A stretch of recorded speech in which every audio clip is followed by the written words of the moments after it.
Good morning and welcome back to Worshipping at Home. I hope you've got hold of your weekly bulletin, which you can download from our news section of our website, and our Worship at Home booklet is still there if you need another copy to join in with a full service with us. I hope by this time next week it won't just be my face smiling at you from your laptop or phone, but I'll be joined by some of our regular readers and intercessors so that we'll be able to have more of a feeling of worshipping together with different faces and voices leading us at different points of the service. But for today, I'd like to share with you some thoughts on Easter and what exactly it means when we're back into our normal life, even if normal is a little bit different this year. When he was younger, Toby, as many children do, mispronounced certain phrases. He was about 2 when he objected to waiting for my attention by saying, "Oh, come on, mummy, you can multitask." We've kept it as something of a family phrase, and I've been doing my fair share of multitasking over the years. I think it's exactly what most of us do. Our faith, if anything at all, has to be part of our normal life. It has to be part of our life when we're not in church. It has to be part of our life when we're back and doing the things that make up our ordinary day, even though they'll be very different for each and every one of us. I love these kind of misspoken phrases, and I think I like them most because I'm rather stubborn. My favourite, as some of you will realise, is that lovely story from Lord Byron, where his father said to him, "Knowledge is power, Francis Bacon," and he heard it as "Knowledge is power, France is bacon." And it wasn't until much later in his life, when he read it, that he realised his error. I think I'm fond of these kind of misspeaks because I'm rather a stubborn person, and I need a gentle reminder sometimes that it's okay to make mistakes, that it's natural, and that in fact mistakes can be incredible learning opportunities. So it's important for all of us to realise that things change, that sometimes our old certainties and securities, even if they weren't errors at the time, are no longer adequate, and that we need to let go of them and lose them and leave them behind us. Today in the Gospel passage, we hear about a disciple called Thomas.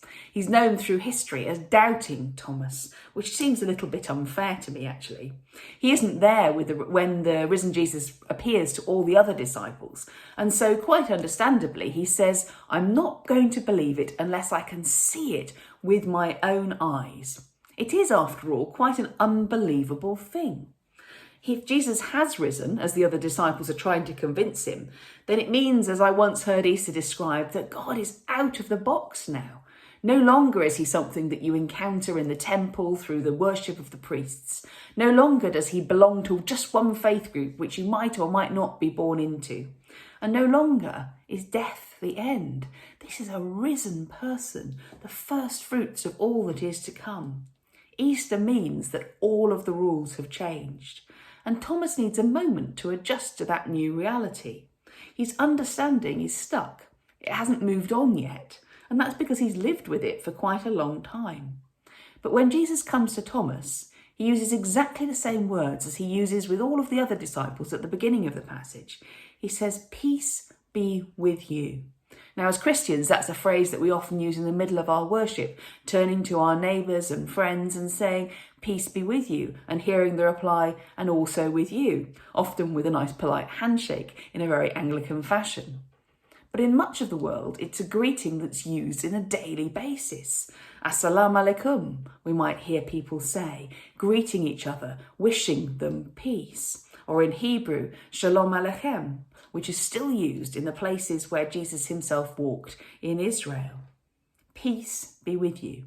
And I think Jesus used it not just as a customary greeting, but to say this risen person is not something to be afraid of. Do not worry. But also to show those people to whom he was talking that actually this change that he was bringing about was all right. It wasn't something that was to be frightened of. Peace, it's all right.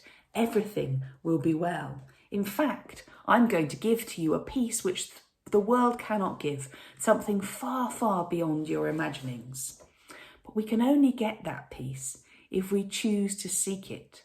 And that means sometimes letting go of our old assumptions and our old rational norms, the things that we've relied on, the things that we've built our lives on, sometimes it's okay to say, I set them down. And sometimes it's okay to question and even to doubt, as Thomas did, the things on which we have relied, the things that we've become used to. Because God is not a neat concept. He's well and truly out of the box, and he can go anywhere. And no matter how long we walk alongside him, he will never, ever cease to surprise us, if only we notice what it is he's up to. Each Sunday at church, we have a collect, a special prayer that links in some way with the season or with the readings of the day. And sometimes we're given an alternative collect as well, a second prayer, often in less formal language. And today's alternative is this: Risen Christ, for whom no door is locked, no entrance barred, open the doors of our hearts, that we may seek the good of others and walk the joyful road of sacrifice and peace to the praise of God the Father. And that's my prayer today. Open the door of my heart, that I may always risk difference and challenge, because I'm safe in the peace of your love. Amen.